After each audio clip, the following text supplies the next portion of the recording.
જય શ્રી કૃષ્ણ, જય શ્રી વલ્લભ. રાધે કૃષ્ણ સત્સંગમાં આજે વલ્લભ આખ્યાન શું છે તેના વિશે જોઈશું. પણ તે પહેલાં આપ રાધે કૃષ્ણ સત્સંગમાં જોડાવા માંગતા હોય તો લાઈક કરજો, શેર કરજો અને સબસ્ક્રાઈબ કરજો, જેથી આવતા નવા તમામ પ્રસંગો આપના સુધી પહોંચી શકે.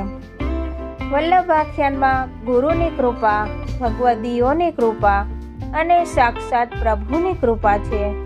3 સત્રોમાં ત્રણેયની અલગ અલગ કૃપાનો અનુભવ થાય છે.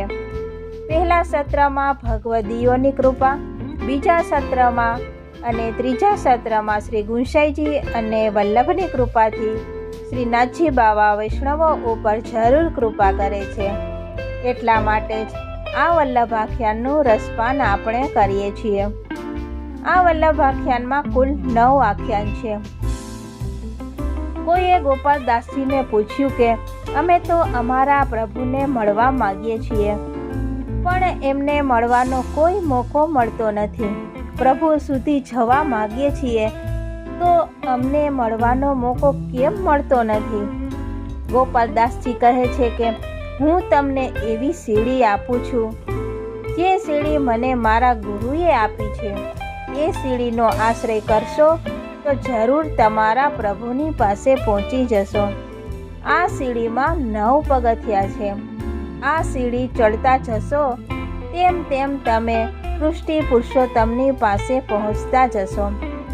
એ સીડી કઈ છે તો કહે છે કે આ વલ્લભ આખ્યાન એ એક નિસરણી છે.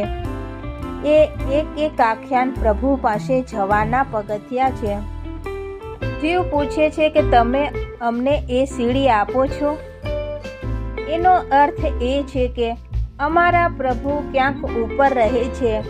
હું એ સીડી ચડીને મારા પ્રભુને મળવા જાઉં, પણ મારા સગા સંબંધી મને એમને મળવા દેતા નથી. કયા સગા સંબંધી રોકે છે? તો કહે છે કે એ સગા સંબંધી કે જે હંમેશા જોડે રહેતા હોય, એ છે મારો ક્રોધ, મારી ઈર્ષા, રાગ દ્વેષની ભાવના, લૌકિક વિષય વાસનાઓ.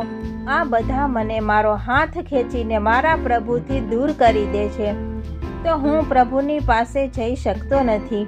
તેમની કૃપા મેળવવા કોઈ સાધન ખરું? ત્યારે ગોપાલદાસજી કહે છે કે નિશ્ચિત થઈને જા.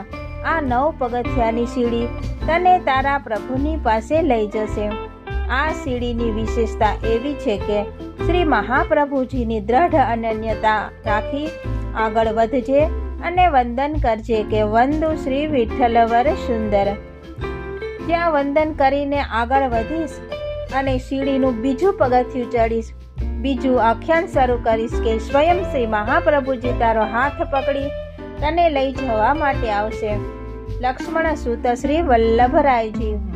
જ્યાં ત્રીજું ડગલું ભરીશ એટલે પોષ મધ્યાહને નોમે શ્રીનાથજી શ્રી ગુંસાઈજી પધારશે.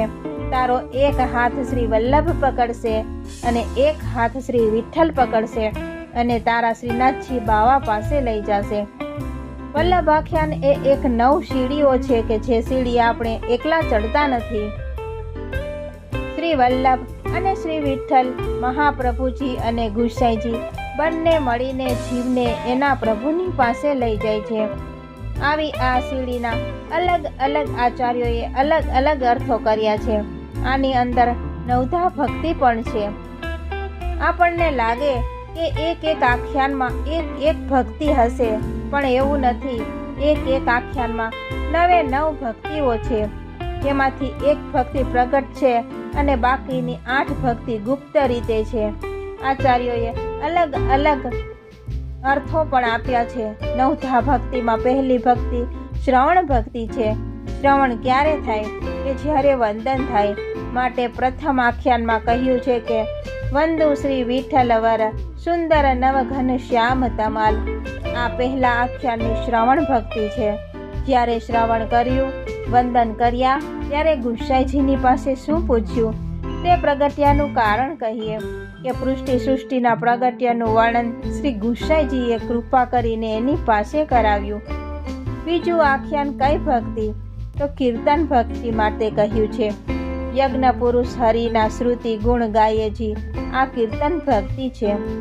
જેમ શ્રી વલ્લભના ગુણગાન આ વેદો પણ ગાય છે, તેમ ગુણગાન ગાઈએ તો કીર્તન ભક્તિ સિદ્ધ થાય. ત્રીજી ભક્તિ સ્મરણ ભક્તિ. તે માટે ત્રીજું આખ્યાન આ પોષ મધ્યાહને નોમે શ્રીનાથજી, જેમાં શ્રી ગુંસાઈજીના પ્રાગટ્યની લીલાનું વર્ણન શ્રી ગોપાલદાસજી કરે છે. ત્રીજું આખ્યાન ગાઈએ ત્યારે સ્મરણ ભક્તિ સિદ્ધ થાય. કોઈને પણ એમ લાગે કે મને યાદ રહેતું નથી, યાદ શક્તિ રહી નથી, સત્સંગમાં જે સાંભળું છું તે ભૂલી જવાય છે, તેમણે આ ત્રીજા આખ્યાનનો પાઠ જરૂરથી કરવો.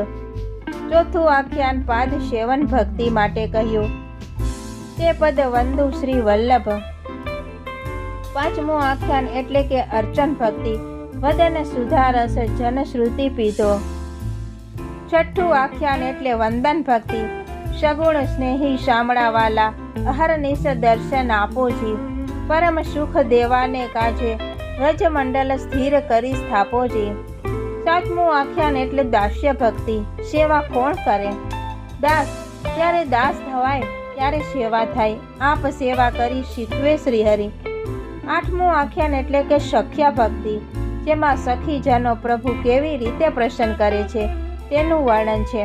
અને નવમું આખ્યાન એટલે કે આત્મા નિવેદન ભક્તિ, નિત્ય પ્રતિ ક્ષણ ક્ષણ સમરીએ શ્રી વલ્લભને પરિવાર રે રસના, જીવ પ્રભુમય જ થઈ જાય, શ્રી વલ્લભમય થઈ જાય, એ આત્મા નિવેદન ભક્તિ છે. એ જ રીતે આપણા આચાર્યો અને ટીકાકારોએ બતાવ્યું છે કે જેમ વલ્લભ આખ્યાનની અંદર 9 ભક્તિઓ છે, એમ 4 પુરુષાર્થો પણ છે. આપણે ચતુશ્લોકીમાં જે 4 પુરુષાર્થોના દર્શન કર્યા હતા, એમાં પુરુષાર્થોનું વર્ણન વલ્લભ આખ્યાનમાં પણ કરેલું છે.